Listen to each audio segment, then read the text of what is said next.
இன்றைக்கி புடலங்காய் பொரியல் பண்ண போகிறோம். இந்த புடலங்காயை எப்படி செய்யலான்னு பார்க்கலாம் வாங்க. முதல்ல பொடி பொடியாக அரிஞ்சு எடுத்துக்கலாம். ஓகே, எனக்கு சமைக்கிற இடத்துல யாரெல்லாம் வந்திருக்காங்க பாருங்க துணைக்கு. அங்கே ஒருத்தர் இருக்கிறான். இவங்க தான் எங்களுக்கு கிச்சன் ஃப்ரெண்டு.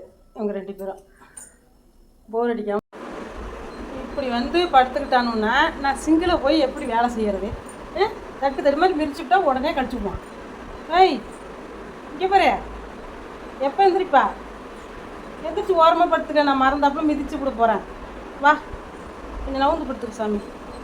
வா சாமி, வா சாமி, வாங்க வாங்க வாங்க வாங்க வாங்க. கோவக்கார பையன், கோவப்படாதீங்க சார். தள்ளிங்க. அப்படி படுத்துக்கிறியா? வாழையும் கொஞ்சம் அடக்கி வச்சுக்க. சரி, உள்ளே எடுத்து வச்சுக்க. அங்கே பாருங்க, புடலங்காய் அரிஞ்சிட்டு வந்தாச்சு. புடலங்காய் பொரியல் பண்ணிடலாம். புடலங்காய் அரிஞ்சிட்டு வர்றதுக்குள்ளே ஒரு பையன் தூங்கிட்டான் பாருங்க. ஒருத்தன் ஓடிட்டான், ஒருத்தன் தூங்கிட்டான் பாருங்க. ஏய் மிதியடி கொடுறா, சாஃப்டாக இருக்கு மிதியடி. ஏய் தூங்கிட்டியாடா? கையை எப்படி வச்சுட்டு தூங்குறாங்க. உப்பு போட்டு பிசைஞ்சிக்கலாம். உப்பு போட்டு பிசையும் போது பிசைஞ்சிட்டு பொரியல் பண்ணோம்னா சீக்கிரம் வெந்துடும்.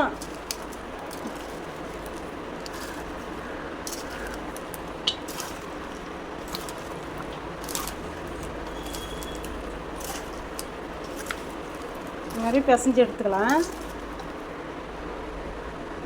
பார்த்திங்களா, நல்லா பிசைஞ்சு எடுத்துட்டோம் பாருங்க. ஒரு கையில் செல்லு வச்சுருக்கிறதுனால ஒரு கையால் பிசைய முடியல.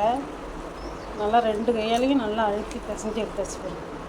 சீக்கிரம் வந்துடும். அப்புறம் உப்பு போட தேவையில்லை.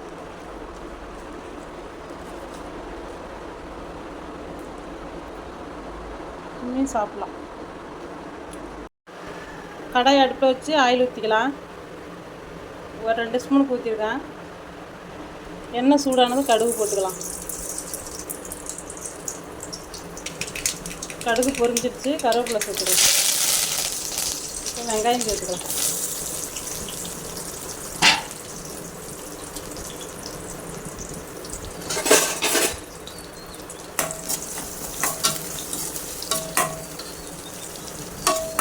வெங்காயம் வதங்கட்டும். கண்ணாடி பதத்துக்கு வதங்கிடுச்சிங்க. இப்போ வந்து இந்த புடலங்காயை சேர்த்துடலாங்க.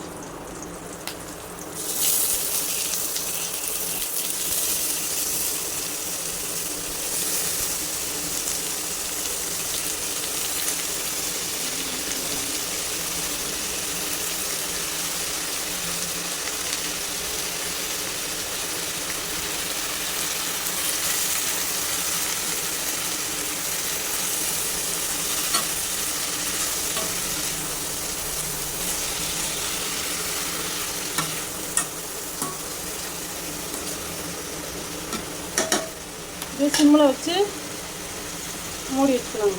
மூடி வச்சு வேகட்டும். அப்போ திறந்து கிண்டி விட்டுக்கோங்க. ஒரு 5 நிமிஷத்தில் வந்துடுங்க.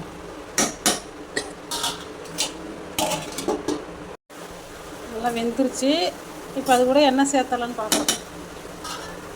அது கூட மஞ்சத்தூள் கொஞ்சமாக போட்டுக்கலாம். அப்புறம் தனி மிளகாத்தூள் கொஞ்சமாக போட்டுக்கலாம். ஒரு 1/4 ஸ்பூன் போட்டால் போதும்.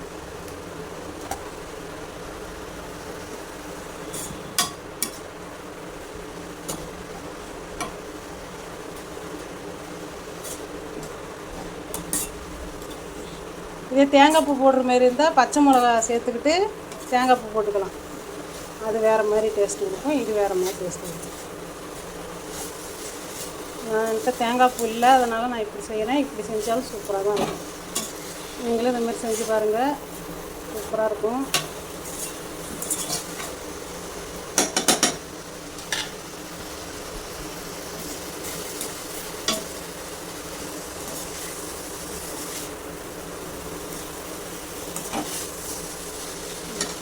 காய் ரெடி ஆகிடுச்சு. இந்த மாதிரி நீங்களும் செஞ்சு சாப்பிட்டு சொல்லுங்கள். பாய் பாய்.